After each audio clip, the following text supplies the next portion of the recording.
મોજ મારે હું બસ મોજ મારે હું રે અને અગમ ગોચર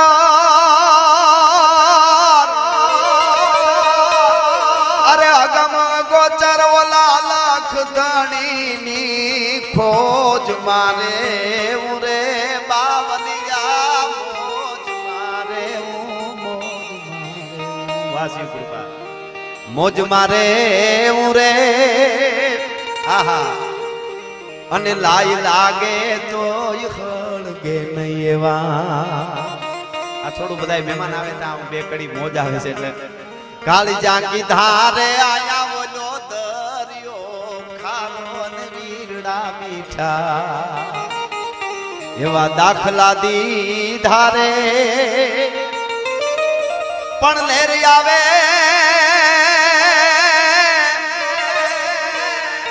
પણ દરિયા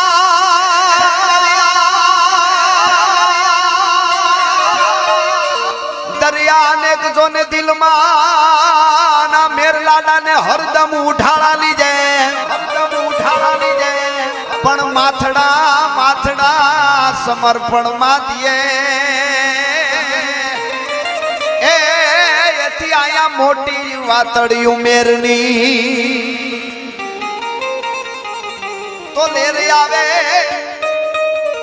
કોઈ માનો તમે આ દુઓ ગાયો ને એ લાઈવ માં કડી ગાતા ગાતા એ કર્યું તઈ બનાવ્યો કેવડી કૃપા કહેવાય તમે વિચાર કરજો અને પછી જોઈ લેજો બંધારણમાં ક્યાંય ફેર ન હોય લગભગ હા એટલે આપ જે આટલા ચાહો ને પ્રેમ કરો તો હું તમને કહેતો તો મને વિચાર આવે કે આપણી જવાબદારી બહુ આવી જાય ડગલું ભરતા પહેલા વિચારવું પડે કે એ ચારણ દુનિયા જ્યારે પગે લાગવા આવે ને ત્યારે ડગલે ને પગલે વિચારવું પડે તમને પવિત્ર ચારણ માની અને દુનિયા પગે લાગવા માટે આવે છે હું કાયમ બોલ્યો છું કે અહીંયા હું આવડી મોટી મોટી કરું ને પાછળ જઈને મારું મોઢું ગંધાતું હોય ને તેથી મને બંદૂકે દઈ દેજો આ જાહેરમાં બોલું છું અહીંથી ભલા માણસ હું 24 કલાક પીધેલો જ હોઉં છું મેં નાગાર્જુન સિસોદિયાને પીધો છે મેં નાથા મોઠવાડિયાને પીધો મેં દેવાજ બોદરને પીધો મહારાણા પ્રતાપને પીધો શિવાજીને પીધો ચંદ્રશેખર આઝાદને પીધો હવે આટલાને પીધા પછી જો આપણા મન બીજે જાતા હોય ને તો પછી માકડ મારવાની પી જવાય બીજું કાંઈ ધંધો ન કરાય એ વાત હકીકત છે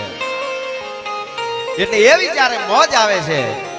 પણ મર્દ શીશ પર નવે મર્દ બોલી પહેચાને મર્દ ખિલાવે ખાય મર્દ ચિંતા નહીં માને મર્દ લે નરુ દે મર્દ કો મર્દ બચાવે અને ગહરે સાંકરે કામ મર્દ કો મર્દ હી આવે મર્દાઈથી નક્કી કરી લે ને જુનાગઢના ઉપરકોટના દરવાજાની અંદર વધારે નહીં ખાલી થોડો પ્રકાશ પાડું આજ મારે કઈ બાજુ જવું એ નક્કી નથી થતું એ વાતો મને યાદ આવે છે એટલે ઉપરકોટના દરવાજાની અંદર એક ઘટના બને છે રૂપના આભરણ જેવી મેરની દીકરી જોગમાયા જેવી અને નવાબની નજર પડે વાત આખી જાણીતી તમને ખબર છે અને એના ઉપર નજર પડી અને જ્યારે નવાબે વાત કરી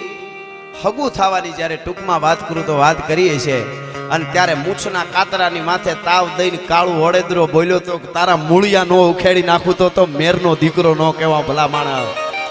તને ખબર નથી મેર કોણ છે આ શક્તિ છે મેરની દીકરી અને તારી તાકાત નથી કે એને તું સ્પર્શ કરી હાક તેદી કોકે કીધું તું કે અહીંથી નીકળાય નહીં આ નવાબનો કિલ્લા બંધી છે અને તમારી આબરૂ નહીં રહી દીકરીની બેનની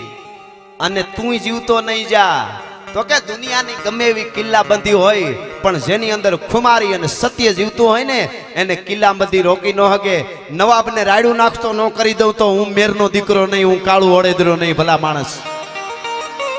અને વધારે વાત માંડું તો હોપો પાડી દો તમને લઈ જાઓ અડધી કલાક પોણી કલાક એમાં પણ મને ખબર છે બધાયનું થોડું થોડું આવી જાય આપણે આ સમયમાં અત્યારે અમે શીખી ગયા છીએ નકર નથી આવડતું એવું નથી પણ બધાયનું આવી જાય ઓલી પેલાના જમાનામાં 6 સમયના વાર્તાઓ હાલતી પણ હું અત્યારે ટૂંકમાં અને એ વખતે અડધી રાતના સમયે જેથી કીધું તું બેન ઘોડાની પાછળ બેહી જા તો કે દરવાજા બંધ છે ભાઈ હું મેરની દીકરી છું હું બે કટાર રાખું છું હારે હામો આવે ને તો ચંડિકાની જેમ હુલાવી દઉં કટાર જીવતો નહીં રહે પણ અહીંથી નીકળવાનો તો વિચાર કેવી રીતે કરવો તો કે ઘોડાની પાછળ બેહી જા અને ઘોડાની કેહવાળીની માથે હાથ ફેરવીને તેદી કાળું ઓળેદરાએ કીધું તું કે હરિયા એ ઘોડલા બાપ આજ આખા સમગ્ર મેર સમાજની હિન્દુત્વની આબરૂ તારા ડાબલામાં છે ને ઘોડો મીડ્યો તો તેથી બાગડદામ બાગડદામ બાગડદામ બાગડદામ ડાબલા મીડ્યો પછાડવા. અને ઈ ઘોડલો જે દી ઉપરકોટના ઈ ગઠની માલિકોરથી જ્યારે કાળવા દરવાજા બાજુ જ્યારે હાલતો થયો ને ડાબલા માંડ્યા ધરતીની માથે તેથી કેવાનું મન થાય પાગા નાખતા રકાબ કવિ ધાગા ધાગા ભારી ભાગા આગા ધાબે નાહી ભાગા ડૂબા નાહી કાજ ગન તોપકા ગણાગા તરી ભાગા હાથ જાય તાતો વિચારા પાગા નાખતા રકાબ કવિ ધાગા ધાગા ભારી ભાગા આગા ધાબે નાહી ભાગા ડૂબા નાહી યાદ ગન તોપકા ગણાગા તરી ભાગા હાથ જાય તાતો. મેરની દીકરી હાથમાં ભાલું લઈ લીધું તું અને બે જોતાની તલવાર તદી કાળું એના હાથમાં લીધી હતી. ભાઈ કાળું મેરે હો કાળું વડોદરાએ અને પાસે આવ્યા એના જેમ હારો વાળ હુડવા વાળો મજૂર હેરડીનો વાળ હુડે એમ કચડું કચડું કચડું ધુબામ કરતા નાળિયેર ઉડામ ઉડાડતો જતો હતો અને આવ્યો બાગાક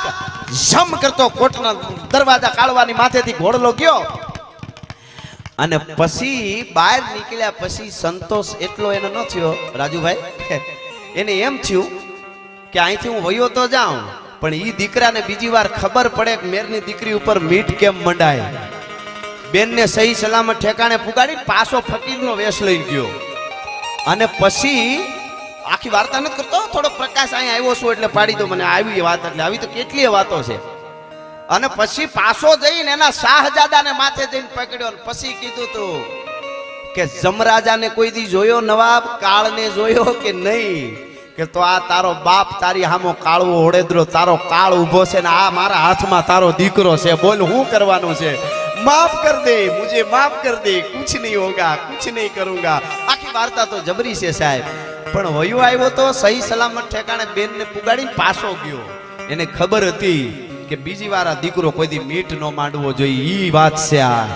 હા, અમને અમીરાતની ખમીરાતની દેશભક્તિની મહાપુરુષો અને સુરવીરોની આવી ફરમાઈશો આવે ત્યાં સુધી પ્રોગ્રામ કરવા છે. અમને સનેડાની ફરમાઈશ આવે તેથી ડીઝલ રિક્ષા લઈ લેવી, બાકી પ્રોગ્રામો બંધ. એના માટે નથી બોલતા સાહેબ. અમારા દેશના મહાપુરુષો અને કેવડી વાર્તાઓ છે. આ તમે ખાલી આટલામાં આટો મારો બરડા ઘેડમાં ઠેઠ ક્યાં સુધી રાજસ્થાનની ધરતીમાં વયા જાય તો કણે કણની માલિકો હોંકારા સુરવીરો સતીઓ દે છે. પછી શું બીજું આપણે જોઈ. પણ આપણા જે ગીતો છે એમાં મારે કેવું હોય તો રેપર આવે ને ત્યારે રેપ સોંગ, રેપર જે એક ધારા ગાતા હોય ઈ રેપર જે છે ને એના બાપનો એ બાપ છે હો આપણા સપાખરા. 3 ગણા ભરતભાઈ એમાં શબ્દો આવે સપાખરામાં, જોઈજો તમે. લડ્યા હલ્દી મેદાન માંથી યવ નોની ફોજ સામે વાર વાને આલા સાહી મોગ નોની ફોજ માંથી એકલો કાટીકો રાણો આટીકો એકતા વિના તોના મંડાણ માડ્યા રાજપૂતી ફોજ માંથી કોઈ લડ્યા નાર બંકા મહાદેવ નામ ધારી અકબર ઘોરગ ધાર અને ઊંઘાણા હિન્દુ અવર પણ જાગે જગદા ધાર. હજી અમારો પહોરે રાણ પ્રતાપસિંહ અકબર ખેર અંગાર જેની જાળે પ્રજળે જગત પણ માથે મેઘ મલ્હાર અમારો પ્રાછટ રાણો પ્રતાપસિંહ. આરાવલીની ગાળીઓમાં પથ્થરના ઓહિકા કરીને હુતેલા મહારાણા પ્રતાપને ઊંઘ આવી જતી હતી, નીંદર આવી જતી હતી. પણ દિલ્હીના જનાનખાનામાં મખમલના ગાઈડલામાં અકબર બાદશાહને રાજમાં 3 વખત પથારી બદલવી પડતી હતી કે રાણો ક્યારે અને ક્યાંથી આવે એનું કાંઈ નક્કી ન હોય. ભલા માણસ આ ક્યાં મળે. અને પડકારાની જ મજા છે. પડકારા અને એમાંય ભારતની ક્ષત્રિયાણીએ જે પડકારો કર્યો હોય. મહારાણો પ્રતાપ રાણો રાણો છે પણ ક્ષત્રિયાણીની શું તાકાત છે, જેના ઓઢણા ઓઢીને બેઠા હોય એ બહુ મોટી વાત છે. નકર હારા હારા જેની થાંભલી વાંકી હોય સમાજમાં કાંઈ કામ કરી જ ન હગે, એ સીધી વાત છે.